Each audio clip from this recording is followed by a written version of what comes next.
Driving on highways is usually linked with long, open roads, the constant hum of engines, and the regularity of travel. However, for some long-haul truck drivers, their journeys have turned into eerie tales that defy easy explanation.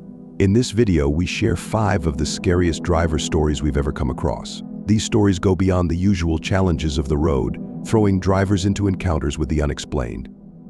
From stumbling upon headless, skinless corpses in the pitch-dark night to confronting entities that defy logical explanation, these stories are chilling reminders that the darkness of the highway hides more than just the absence of light.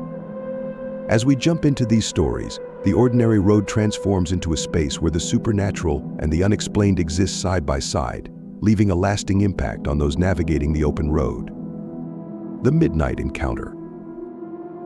I was driving through Montana, heading east.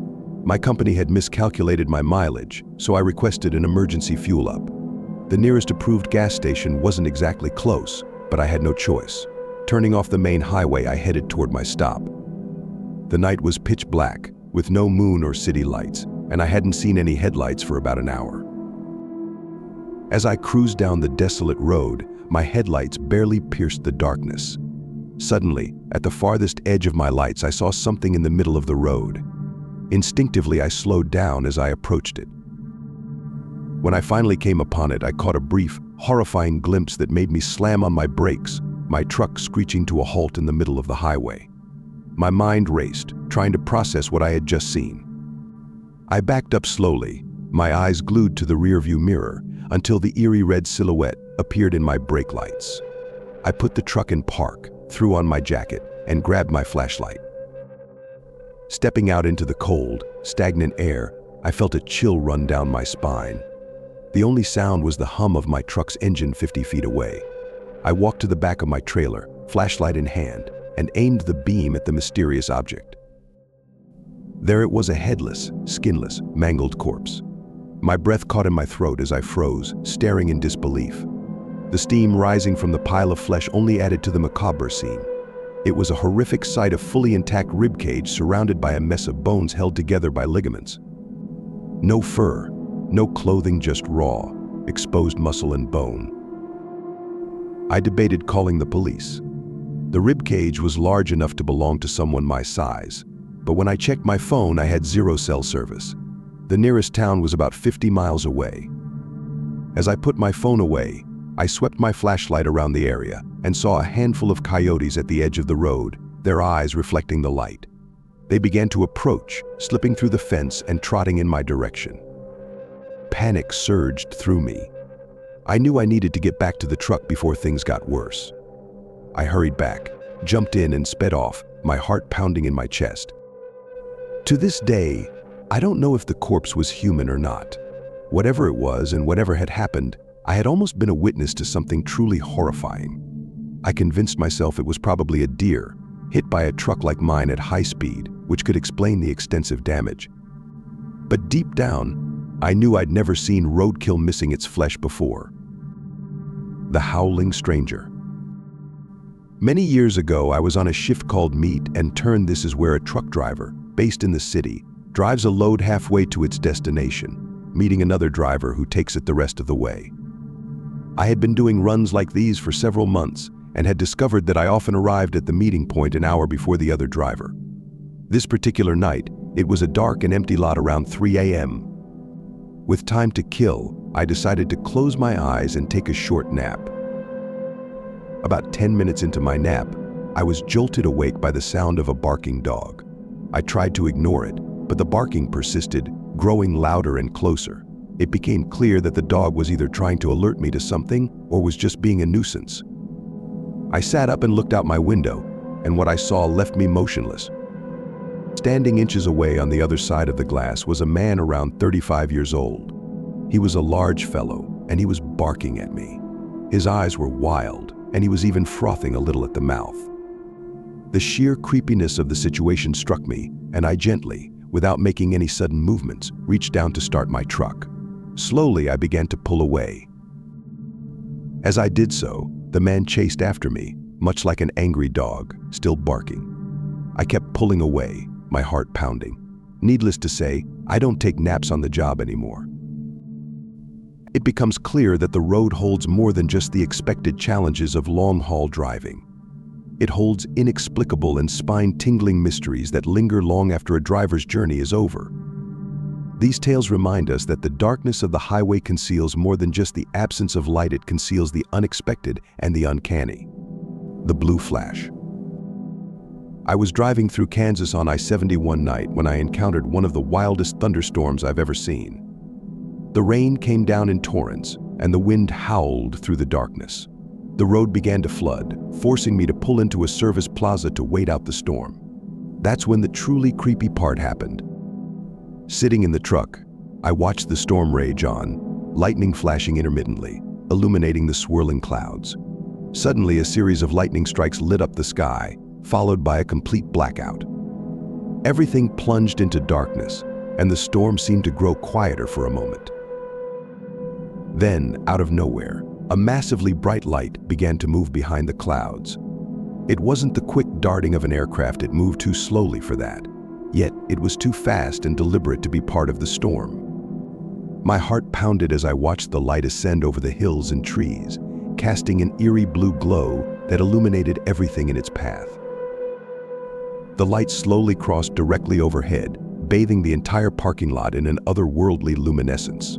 The sight was surreal, almost dreamlike, as the blue light made the raindrops sparkle like diamonds. The transit from the tree line to the plaza took only about 5 to 10 minutes, but it felt like an eternity. While it hovered overhead, the light was so intense that it lit up the entire area, turning the night into an eerie, glowing twilight. For a moment, I seriously thought aliens were invading. As abruptly as it had appeared, the bright light vanished behind the service plaza. Within 10 minutes of the light's disappearance, the rain completely stopped, and the parking lot lights flickered back on, as if someone had flipped a switch. The sudden calm after the storm was almost as unsettling as the light itself. Not wasting any time, I started my truck and drove away, constantly glancing in my mirrors, half expecting to see spaceships or alien walkers from War of the Worlds looming behind me. The experience left me with a lingering sense of unease, a reminder that sometimes the most unexpected things happen in the middle of the night. The highway haunters. My most common run is Vancouver to San Francisco. It's an easy trip most of the time with very little challenge involved. I tend to prefer driving into the night because there's less traffic. Of course, driving around in the middle of nowhere during the witching hour means I've seen my share of things. But none of that stuff has ever scared me nearly as much as the people you see walking along the shoulder of the road, far from civilization. I noticed my first one on my junior run down south on the number 5. It was a lady in a blue summer dress, just strolling down the side of the highway under the full moon, not a care in the world. We were on a stretch that was miles and miles away from anything in either direction, and I was the first vehicle on the road she'd likely seen since dusk. She didn't even look up to acknowledge me, instead just kept on walking with a sort of vacant smile. I chalked it up to some hippie from the Oregon Trail hopped up on something from a nearby campsite and kept driving, but she was only the first. It's not every trip you spot them, but sometimes you see a few on a single go. It always struck me as strange because you never seem to see them during the day. Or maybe you do, but they don't stick out as much under the sun. Even so, once you know they're there, you'll start noticing the hell out to them whenever you're driving far from civilization in the dark. The other truckers call them moon wanders, but I prefer shoulder walkers since that's always where they are. Almost like trains on a track, they walk that little white line to wherever they're going. They're different shapes and sizes too. Men, women, tall, fat, ugly, pretty just folks like you'd see anywhere. Sure, they're creepy, but for a long time I didn't pay them any mind beyond noticing them on occasion in the split second that they were visible as I cruised past. But one night a few months ago, I passed by what looked like an old lady. She was in a hospital gown and looked just like someone on death row. Sunken, given up on life sort of eyes, frizzy white hair, and pale skin. She was smiling like her grandkids had called her name. Her pace was a slow shuffle along the shoulder, and just looking at her, I could imagine the sound of her hospital slippers scraping over the gravelly road. I wanted to keep driving because, well, to be honest, she gave me the willies. But hell, she reminded me of my own sweet grandma, God rest her soul. So I brought my rig to a slow stop and, collecting up the flashlight I keep in my glove box, stepped out of the cab. I could hear her coming before I could see her as I'd driven a few meters ahead of her due to the long stop time. Scrape, scrape, scrape. I could visualize her wrinkly feet in those hospital slippers, shuffling ever onward. Quickly, I checked the Maps app on my phone and saw that the closest town was over 50 miles away. No way this old lady was walking that. Putting my phone in my jeans, I held up my flashlight and started walking toward the sound of her footfalls. Hello? Mom, I called out, hoping she would speak up. No such luck, just more scraping. My hairs were on edge now as I waited for her to enter the dim light of my flashlight. I nearly cried out as the ghostly appearance came into view. Not because anything was different from before, just because she looked so much more sickly up close. Are you okay? You're in the middle of nowhere. Why, no, she didn't say anything, just kept smiling and moving steadily forward. Now my heart was beating hard. She's just senile, and she needs my help, I thought out loud. But my feet were frozen in place. They were going back to the truck, or they weren't moving at all. She was getting closer, and as she reached within 10 feet or so, her wrinkled hands began to reach slowly up. Her fingers wiggled in my direction like a grandma reaching for her grandchild's face. She opened her mouth but didn't say anything, just grinned at me with pale gums. My legs gave out, and as I fell onto my side, she reached down for me with surprising speed and dexterity. Before I knew what was going on, she had her bony fingers around my ankles, and I was getting dragged down the road. Desperately, I pulled back, but her grip was superhuman, and the addition of my weight didn't seem to slow her walk in the least. She stared down at me with those beady, sunken eyes, mouth agape in a smile. I kicked at her with all the fight I had in me, and luckily connected with her jaw. To my horror, it was like kicking solid concrete. But luckily, she let go despite having no visible injury. I crawled backward toward the middle of the road, and she kept walking down the shoulder. Her hands fell back down to her side, and her mouth closed into a tight-lipped smile. But her gaze stayed locked on mine as she slowly shuffled out of my flashlight's beam. I waited as the scraping bit by bit faded from my ears, and after what ended up being a half hour of stunned silence, I worked up the nerve to get up and go back to my rig. No sign of the lady, but when I climbed into my cab and sped down the highway, it didn't take long to catch up with her. Her eyes were still stuck on me. They probably had been the whole time as she walked away. The last I saw of her as I gunned it away was her thin, chapped, smirking lips. According to some other guys I know, I'm the first to try and interact with a shoulder walker, and if God is good, I'll be the last. Since then, I've seen plenty more, strolling down the highway in the pitch dark. I even saw a kid once. But there ain't no way I'm ever stopping again for them. And if you're smart, you won't either. Since that night, the shoulder walkers are always looking right at me when I drive past, which they never used to do. Almost like since that old lady saw me, they all did. I'd hate to think what would have happened if I'd not managed to get free. But I can rest easy knowing I've put my warning out there in public. Maybe I'll save a few folks with this story. The Fog of Despair. A few years back, I was working for Costco, making my usual rounds delivering extra toy shipments for the holiday season. It was this time of year, and we had a last-minute request to restock a location in rural Kentucky with giant Spider-Man dolls. Given my reputation as a fast driver, I was assigned the late-night duty. I loaded my truck and set out on Route 265.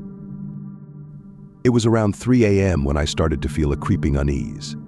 I chalked it up to exhaustion and popped a couple of nodas to stay alert. About 15 minutes later, the road ahead began to shroud itself in an unusually dense fog. It was unlike anything I'd encountered before. The fog thickened rapidly until visibility was reduced to almost nothing. I decided to pull over to the side of the road, figuring I could wait for the fog to lift a bit. There were no other cars around, and I was ahead of schedule, so I wasn't in any immediate rush. After about 5 minutes of sitting in the eerie silence, my truck suddenly went dead. No lights, no engine, nothing. I tried my CB radio, but couldn't reach anyone. My cell phone showed no signal. Stranded and growing anxious, I sat in the darkness, trying to figure out my next move. Then, from the fog-shrouded void, I heard what sounded like a child crying. The sound slowly morphed into a woman's cry, or at least that's what it seemed like to me. Despite my size -6A and 250 pounds, I was too frightened to step out of my cab. I rolled down my window and called out, asking if anyone needed help. The crying abruptly ceased. In its place, I heard a sinister, mocking laugh that felt distinctly aimed at me. The laughter grew louder, filling the cab with its chilling resonance. My fear mounted, and it seemed the louder I became, the more intense the laughter grew. Just as suddenly as it had begun, the laughter stopped. At that moment, my truck roared back to life, and the fog began to lift. I didn't waste any time. I tore out of there like a bat out of hell, my heart racing as I drove. When I finally reached the next truck stop, I skidded into the lot and dashed to the bathroom. I splashed water on my face, staring at myself in the mirror, trying to convince myself that what had just happened was real. It took a few moments before I could breathe normally, still shaken by the night's terrifying events. In the world of long-haul trucking, where roads seem endless and the trips are often solitary, the scariest truck driver stories we've ever heard act as cautionary tales. These stories, rooted in the real experiences of those navigating highways, linger like ghostly imprints in drivers' minds. As the everyday turns into the extraordinary and the unexplained becomes undeniably real, these stories underscore that the open road is not just a route for cargo but also a platform for mysterious encounters. Whether it's the fog-covered roads, the spooky figures on the roadside, or the otherworldly lights in the night sky, highways hold secrets that defy logic. As drivers press on, the echoes of these eerie stories create a haunting atmosphere, reminding us that the road is a space where the mysterious lurks.